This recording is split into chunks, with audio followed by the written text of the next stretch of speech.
উড়োজাহাজ বা বিমানের সঙ্গে পরিচিত নয় এমন কাউকে পাওয়া যাবে না। কেউ হয়তো বিমানে চড়েছে, কেউ চড়েনি। কিন্তু কখনো কি খেয়াল করেছেন, বেশিরভাগ এয়ারক্রাফট বা বিমান সাদা রঙের হয়ে থাকে। কিন্তু প্রশ্ন হলো, কেন এই রঙটিকে বেশি প্রাধান্য দেওয়া হয়?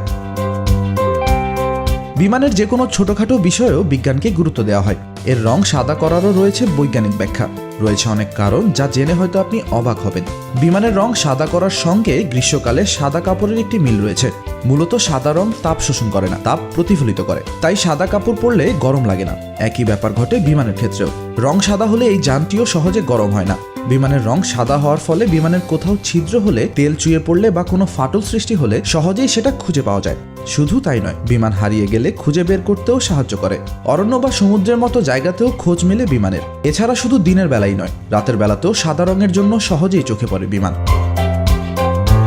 সাদা রঙের সঙ্গে নিরাপত্তার একটা সম্পর্কও রয়েছে। বিমানের রং সাদা হলে যাত্রীরাও নিরাপদ বোধ করে। তাছাড়া রোদের তেজে অন্য রং সহজেই ফ্যাকাশে হয়ে যায়। সাদা রং সেই তুলনায় অনেক দিন পর্যন্ত অবিকৃত থাকে। এসব কারণেই অধিকাংশ বিমানের রং সাদা হয়ে থাকে।